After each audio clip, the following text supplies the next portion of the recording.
और खान साहब की मौत की तो पूरी गारंटी है। अब्दुल रहीम राइफल थामे कमरे के कोने में बिल्कुल चौकस खड़ा था। वो बिका हुआ शख्स था और उसकी आंखों में बेगैरती नाच रही थी। वो आम सा शख्स था, लेकिन अपने हम वतनों से बेवफाई का तमगा सीने पर सजाकर वो आम नहीं रहा था। घर का बेदी होने की हैसियत से वो अनवर खान को और हम सबको नाकाबिले तलाफी नुकसान पहुंचा चुका था। कमरे से बाहर लोगों का हजूम बढ़ता जा रहा था।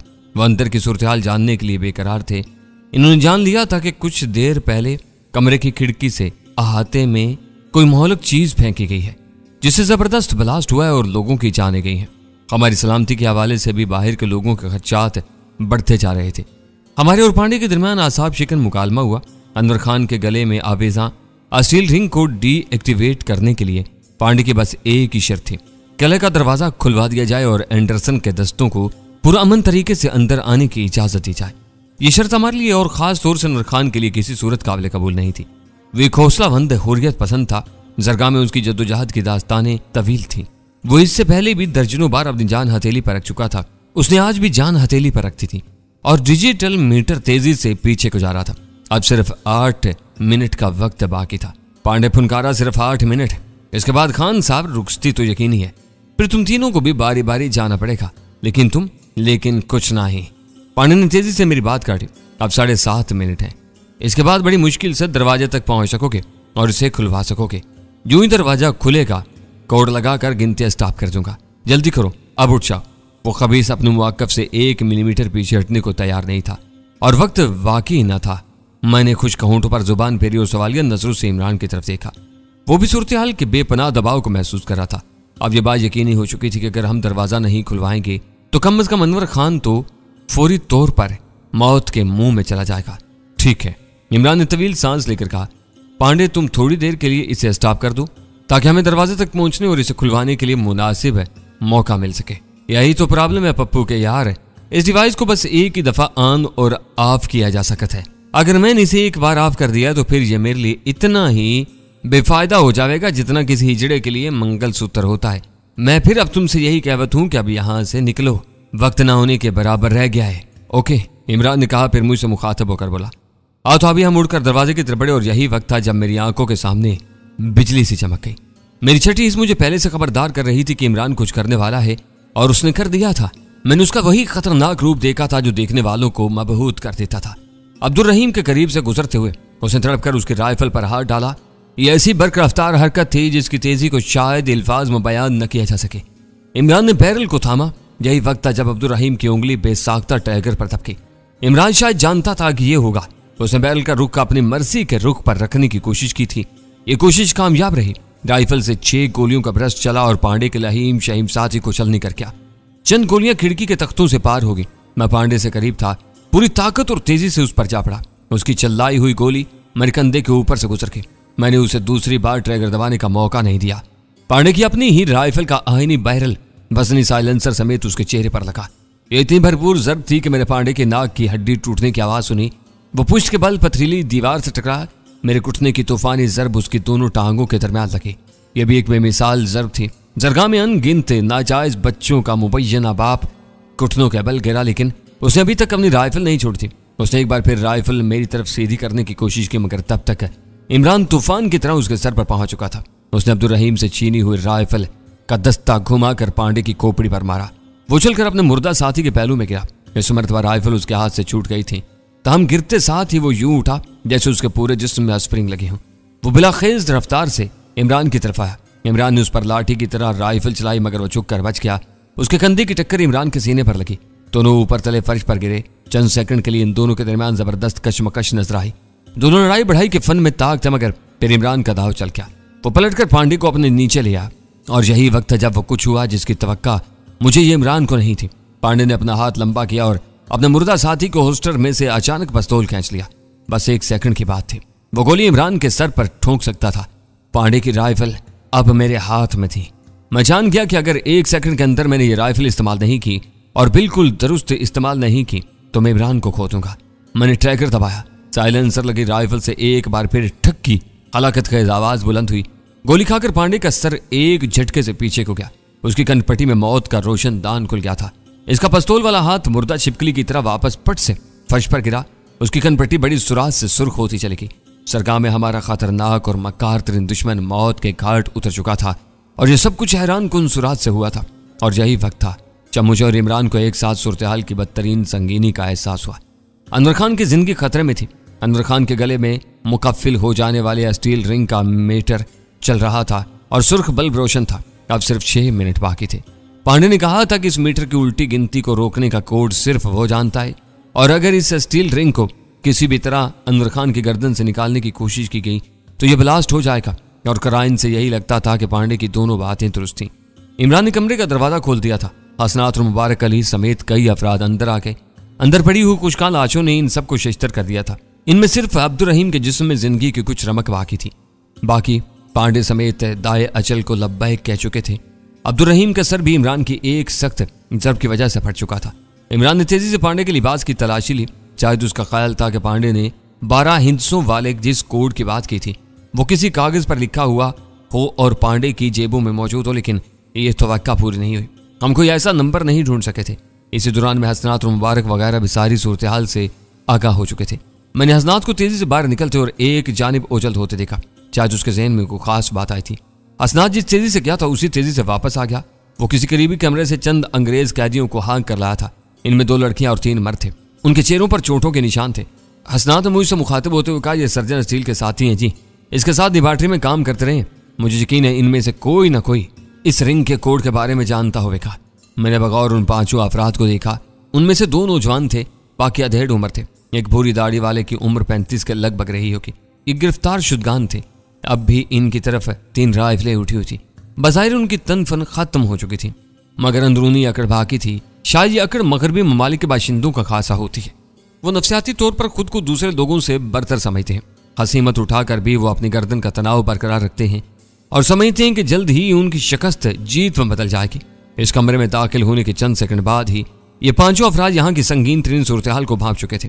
उन्होंने देख लिया था कि बिस्तर पर नीम दराज अनवर खान की गर्दन में मौत का फंदा मौजूद है और हिंद से तेजी से पीछे की तरफ हरकत कर रहे हैं। सर्जन स्टील इस किस्म के जितने भी मनहूस हालात तख्लीक करता था वो इन लोगों के हाथों से होकर गुजरते थे। यानी मुमकिन था कि स्टील के इस मोहल्ले के रिंग को डीएक्टिवेट करने का कोड इनमें से किसी को मालूम हो। मैंने और इमरान ने इन 5 से बड़ी तेजी के साथ इस बारे में सवालात किए। इन सबको मालूम था कि इस इलेक्ट्रॉनिक रिंग को कोड के जरिए फटने से रोका जा सकता है, लेकिन कोड किसी को मालूम नहीं था या मालूम था और वो बता नहीं रहे थे। ये बड़े दर्दनाक लम्हात थे। हमारी पेशानियां पसीने से तर हो गई थी। मैंने भूरी दाढ़ी वाले के सर पर राइफल की नाल रख दी और फैसला कुन लहजे में कहा, तुम्हारे बचने की बस एक ही सूरत है, कोड बता दो। मैं नहीं जानता, मैं यीशु मसीह की कसम खाता हूँ, मुझे नहीं मालूम। क्या ये रिवाज तुम लोगों ने नहीं बनाया? इसके कुल पुर्जे तुमने नहीं जोड़े? मैं झूठ नहीं बोलूंगा, मैं इस काम के दूसरे स्टेज में शरीक रहा हूँ, मगर कोड की तफसील मुझे पता नहीं। अगर तुम मुझे इस कोड की वजह से मारोगे तो ये गलत वजह होगी। मैंने खिचड़ी बालों वाले अधेड़ उम्र औरत के बाल पकड़े। वो अंग्रेजी में बोली, मुझे नहीं मालूम, मुझे तो ये भी पता नहीं कि इसमें कोई कोड लगता है। अगर मुझे पता होता तो मैं इस शख्स की जान बचाने के लिए बता देती। वो सारे कोड की जानकारी से इनकारी थे और वो सब करीबी मातहतों की हैसियत से सर्जन स्टील की शोबदाबाजियां और लिबार्टियों में काम भी करते रहे थे। ये बात कुछ हजम नहीं हो रही थी। अब 3-3.5 मिनट का वक्त बाकी रह गया था। अनवर खान ने कराते हुए कहा, अब तुम लोग कमरे से बाहर चले जाओ, मेरे साथ वही होगा जो अल्लाह को मंजूर है। उसने इसरार के साथ हम सबको कमरे से बाहर भेज दिया।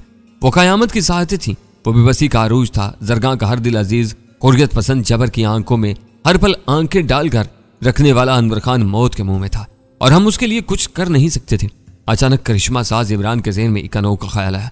उसने राइफल का दस्ता एक अंग्रेज कैदी की पीठ पर रसीद किया और उसे वापस अनवर खान के कमरे में धकेल दिया।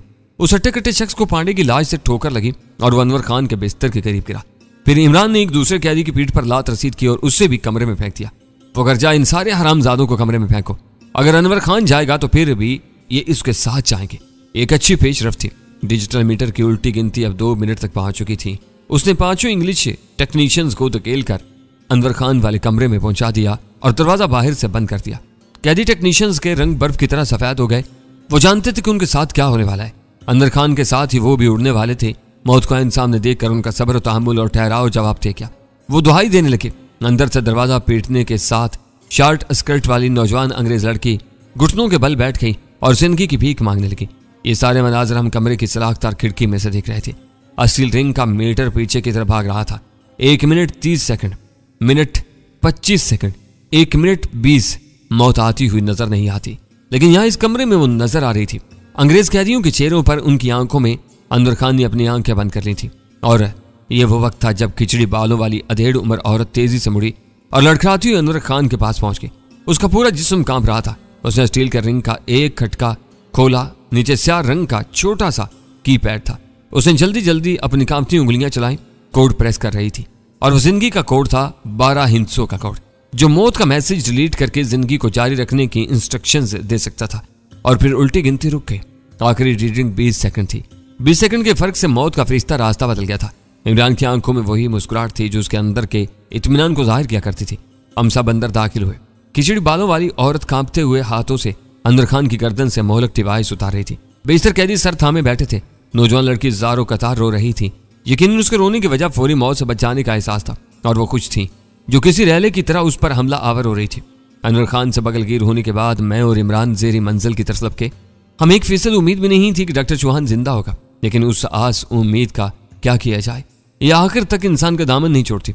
हमारे दिलों में भी ये जलती बुझती सी किरण मौजूद थी कि शायद चौहान की जिंदगी की राख में कोई चिंगारी मौजूद हो। हम नीचे पहुंचे। हजूम को चीरते हुए स्पेशल वार्ड में दाखिल हुए। चौहान एक बिस्तर पर था। उसकी लाश पर एक सफेद चादर खींच दी गई थी। ये चादर गवाही दे रही थी कि राख ही राख है, चिंगारी कहीं नहीं। मैंने उसके पांव को छुआ। उसके चेहरे से चादर हटाई। वो सो रहा था। पिछले 24 घंटों से मुसलसल काम कर रहा था। बहुत थका हुआ था, भूखा भी था यार। हल्का सा बुखार भी महसूस कर रहा था और इसी तरह रवाना हो गया था। ये सफर ही ऐसा होता है, किसी भी वक्त शुरू हो जाता है, किसी भी हालत में। मैंने उसका माथा चूमा और मेरे 2 आंसू उसके खून और आलूदा रुखसारों पर गिरे। फिर उसकी बड़ी हुई शेफ के बालों में रिंग गए। गले से बाहर होने वाले जोरदार धमाकों से अंदाजा हो रहा था कि एंडरसन ने हमला शुरू करवा दिया। चौहान के चेहरे पर चादर डालकर मैं और इमरान वापस मुड़े। उस स्पेशल वार्ड के बिस्तरों पर मरीज नहीं थे, कुछ का लाशें थीं, शहीद थे। चौहान की लाश की तरह उन लाशों पर भी चादरें डाल दी गई थी, जो वही लोग थे जिन्हें तकरीबन 1 घंटा पहले पांडे ने बेदर्दी से मौत के घाट उतारा था। अब वो खुद भी अपने मकतूलों के पास पहुंच चुका था। मैं और इमरान सीढ़ियां फलांगते हुए वापस बालाई मंजिल पर पहुंचे। अब्दुल रहीम को गहरी बेहोशी की हालत में वहां से उठाया जा चुका था। 5 अंग्रेज कैदियों को वापस उनके ठिकाने पर पहुंचा दिया गया था। बाकी लाशें अभी तक वहीं पड़ी थीं। इनमें खुशकां खोपड़ी और टूटी हुई नाक वाला रंजीत पांडे भी था। वो पिस्तौल अभी तक उसके हाथ में था जिससे उसने इमरान को शूट करने की कोशिश की थी। मरने के बाद भी जैसे उसी पिस्तौल के जरिए अपनी मुज़ाहमत जारी रखना चाहता था। इमरान ने पिस्तौल पांडे के मुर्दा हाथ से छुड़ाया और उसकी लाश को घसीटकर एक कोने में कर दिया। अनवर खान ने कहा, एंडरसन ने हमला शुरू कर दिया है। अगर इन लोगों के पास रॉकेट हैं तो वो मेन दरवाजे पर इस्तेमाल करने की कोशिश करेंगे। इस कोशिश को नाकाम बनाना होगा। कैसे? मैंने पूछा। कोशिश की जाए कि ये रॉकेट दरवाजे के करीब पहुंचने ना पाए। फसील के ऊपर से लंबी रेंज की राइफलों के साथ रॉकेट लॉन्चर को निशाना बनाया जाए। वैसे मुझे उम्मीद है इन लोगों के पास अब ज्यादा रॉकेट नहीं होंगे। मैंने कहा, इमरान मेरा ख्याल है हमें लड़ाई वाली जगह पर पहुंचना चाहिए। इमरान ने इस बात में सर हिलाया।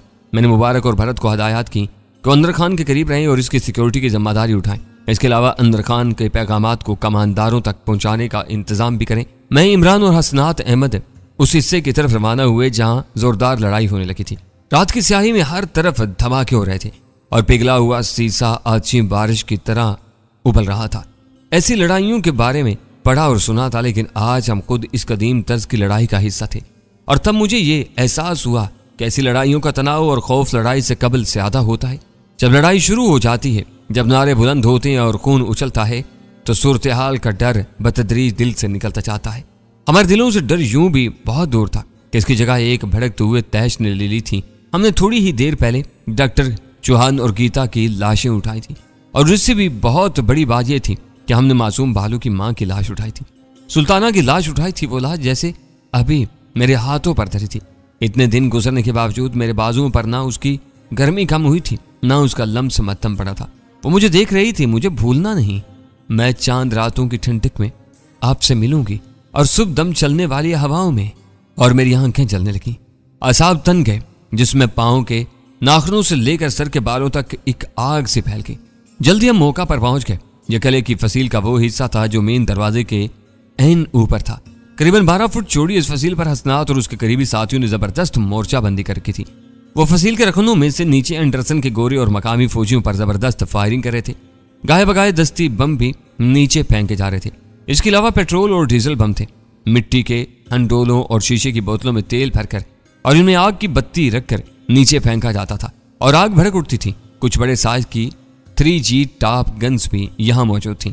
इनके हकम में जरगां के माहिर निशानेबाज बैठे थे और इनके चलाए हुए बरस्ट हमलावर फौजियों के लिए जबरदस्त मुश्किलात पैदा कर रहे थे।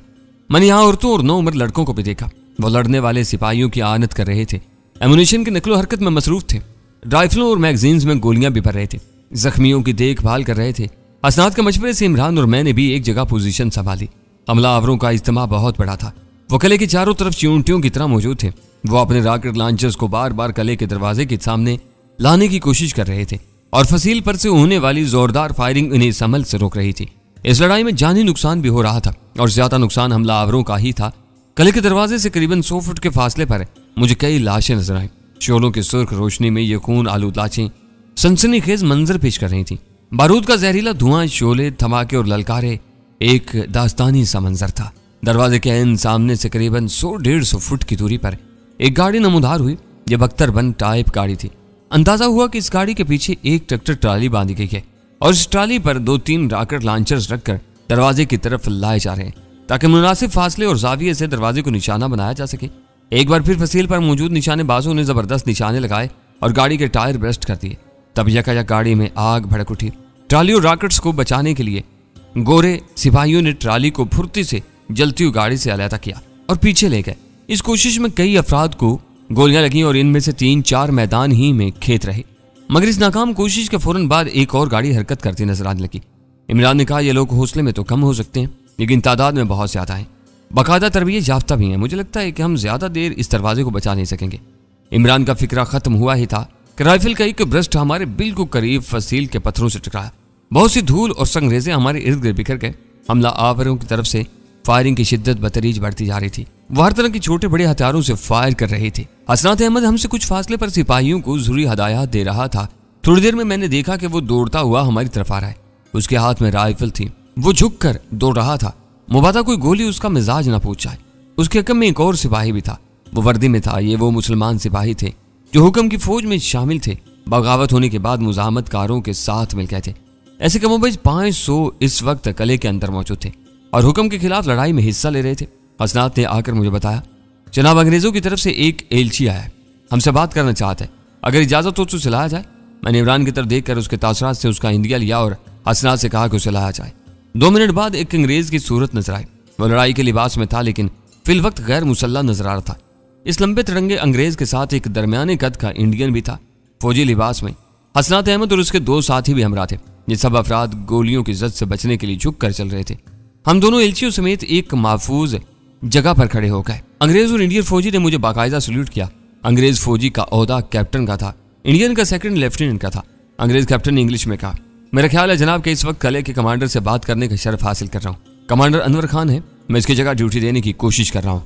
तुम बात करो, क्या कहना चाहते हो? वो बोला, आपकी अंग्रेजी बहुत अच्छी है, आपसे मिलकर खुशी हुई। जनाब एंडरसन ने आपके लिए एक नामा अरसाल किया है, इसे पढ़ लीजिए। उसने मेरी वर्दी के अंदर से खाकी लिफाफा निकाल कर मुझे थमा दिया। मैंने लिफाफा चाक किया, जिसमें एक खत था। ताहम खत के अलावा भी एक चीज थी। इस चीज ने मुझे थोड़ा सा चौंकाया मगर मैंने अपने तासरात से कुछ जाहिर नहीं होने दिया। मैंने खत निकाला और इमरान से कहा कि इसे पढ़े। इमरान ने हसनात अहमद और दीगर साथियों के सामने खत पढ़ना शुरू किया। यह एंडरसन की तरफ से था और उर्दू में था। नीचे एंडरसन के दस्तखत थे और कमांडर की हैसियत से इसकी मोहर भी लगी थी। एंडरसन ने लिखा था, दोस्तों तुमने हमारी ताकत देख ली होगी और यह भी जान लिया होगा कि हमें हर सूरत किले के अंदर दाखिल होना है। ये काम 1-2 घंटे के अंदर अंदर हो जाना है। बहरहाल इसमें कोई शक नहीं है कि ये एक खूनरेज लड़ाई होगी और इसमें दोनों तरफ से जानी नुकसान होगा। हम इस 2 तरफा जानी नुकसान से बचना चाहते हैं क्योंकि अगले 1-2 घंटों में यहाँ जो भी मरेगा वो भांडियल का बाशिंदा होगा। वो हिंदू हो, मुसलमान हो, सिख हो या ब्रिटिश, वो इस धरती का बेटा होगा। हम इसे मजीद दुख से बचाना चाहते हैं। हम चाहते हैं कि एक मुआहदे के तहत तुम लोग किले के दरवाजे खोल दो और आली जनाब हुक्म जी के दस्तों को किले में दाखिल होने दो। ऐसी सूरत में हमारी तरफ से हर बच्चे, बूढ़े और औरत को जान की अमान दी जाएगी।